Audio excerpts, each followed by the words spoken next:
Sinto que descobri uma coisa há pouco tempo que não é nada agradável de se pensar em relação ao histórico e imaginário do brasileiro. O brasileiro não é previdente. Não existe muito isso na nossa cultura. Não temos uma cultura da previdência.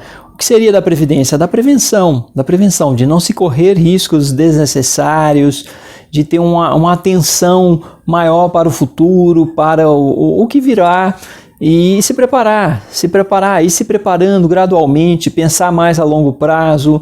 Isso não existe na cultura, tanto pela delimitação talvez material da população, a questão da pobreza, a questão da desigualdade social. Nós somos uma nação pobre, apesar de sermos uma economia grande, estarmos aí perto das 10 maiores economias do mundo, a nossa renda per capita ainda é muito baixa, e atualmente a nossa renda per capita está abaixo até de Cuba. Até Cuba tem uma renda per capita maior do que a nossa atualmente. Estamos bem abaixo de China, de vários outros países aí que têm um encaminhamento atualmente mais sólido até para o desenvolvimento do que nós. E nos últimos anos estamos vivendo uma crise muito séria, crise política, crise econômica, uma crise de valores, e o brasileiro não é previdente. E o que é isso? O brasileiro médio, ele não se prepara, ele não pensa que ele precisa, por exemplo, ter uma previdência social. Previdência social, reforma da Previdência é um outro assunto, mas assim, vou dar um exemplo para vocês. Quantas pessoas eu já conversei e eu perguntava para elas se elas estavam pagando Previdência. O índice de pessoas que não pagam, estando empregadas, desempregadas, sendo autônomas, por exemplo, é muito grande. E o índice de pessoas que não sabem que existe a alternativa do MEI, do microempreendedor individual, também é muito grande. Então, já tive contato tanto com pacientes como com pessoas do cotidiano que elas estavam trabalhando como autônomas, fazendo seu trabalho precário, que é aquela coisa do precariado, o trabalho precarizado, e tendo seu trabalho ali autônomo, precário, geralmente não faziam nenhum tipo de reserva por várias limitações. A maior parte dos brasileiros não faz reservas porque não tem recursos para isso mesmo, então sofrem muito com ganhos que são muito baixos e que dificultam para poder ter reservas, para poder guardar um pouco de dinheiro. Só que o problema é que, se você pensar, por exemplo, em nível de microempreendedor individual, para quem é autônomo, é somente R$60 por mês, mais ou menos, que a pessoa paga para ter a Previdência Social. E tendo a Previdência Social, a pessoa tem direito, por exemplo, ao auxílio-doença. Tendo direito ao auxílio-doença, se ela adoece, e um adoecimento às vezes sério, que impede mesmo de trabalhar, claro que a Previdência, o INSS, eles estão em crise, isso e aquilo outro, mas a pessoa pode recorrer e, em tese, tem direito ao auxílio-doença e a poder ser amparado enquanto está doente, com um salário mínimo, geralmente, né? Eu creio que o MEI vai ser somente um salário mínimo.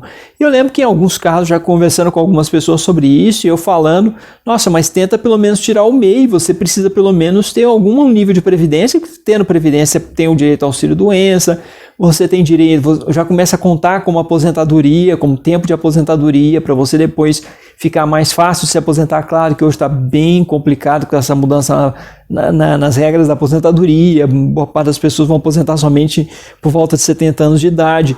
Mas essa fala é uma fala que soa como para muitas pessoas: você só está pensando em coisa ruim, que eu posso adoecer, que eu posso sofrer um acidente, você é um negativista, e sai para lá, bate 3 vezes na madeira. Então, pensar em riscos é triste. Eu cheguei a essa conclusão: pensar em riscos para boa parte dos brasileiros é pensar negativo. A pessoa está só pensando em coisa ruim, tentando atrair mau agouro. Não, pensar em riscos é necessário. Então a fórmula que dizem, muitos atribuem a Gramsci, de que é necessário um pessimismo da ideia e um otimismo da ação, é interessante, é importante. Você tem que pensar no pior para fazer o melhor possível.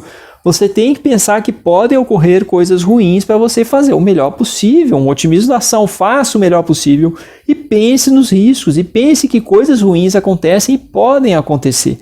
Mas O brasileiro, isso eu sinto, boa parte dos brasileiros isso não existe.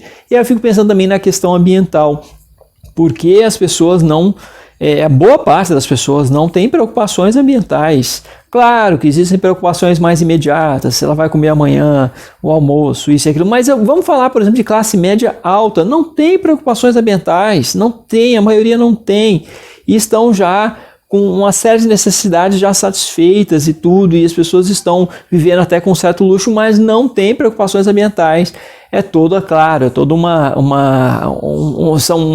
questão cultural e de déficit educacional, de que as pessoas não foram já na escola sensibilizadas para isso, não existe uma sensibilização cultural para essas questões ambientais, ok, esse também é um ponto, mas também existem outras hipóteses de fatores possivelmente relacionados. As pessoas não se preocupam, por exemplo, com o aquecimento, a mudança climática, o aquecimento global, porque é algo que está muito distante. Algo está muito distante no tempo, já começa aí, está muito distante no tempo, as mudanças são muito graduais, não existe uma cultura científica, não existe uma cultura de se saber mais ou menos o que são evidências sólidas, o que está dizendo de fato a ciência. Existem discursos negacionistas que confundem todo o campo, mas também não está muito distante no tempo, é muito gradual e não é pessoal. Então não tem uma pessoa responsável pelo aquecimento global, um grupo de pessoas responsáveis pelas mudanças climáticas,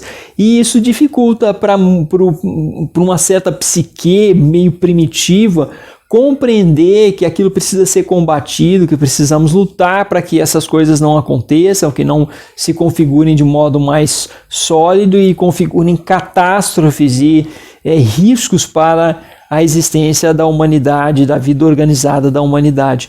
Então, não tem a quem culpar, isso é interessante também, não tem pessoas que a gente pode delimitar muito facilmente que seriam as responsáveis pelas mudanças climáticas. E aí entra um outro aspecto que é muito triste de se saber, que as pessoas acabam se engajando mais quando elas conseguem culpar outras pessoas, quando elas conseguem, em seu discurso, localizar pessoas que seriam os bodes expiatórios, as pessoas a serem espiadas, as pessoas a serem castigadas. E isso é muito triste de imaginar que isso engaja muito mais do que questões mais impessoais. Então, existe alguém que seria o responsável, que a gente pode culpar. Logo, aí a gente vê muitos brasileiros se engajando, como é a questão, por exemplo, da criminalidade, da violência, porque existem os bandidos, aqueles que roubam e aqueles que muito mais facilmente localizáveis como culpáveis, como culpados, e aí toda a revolta e todo o engajamento para agredir e resolver.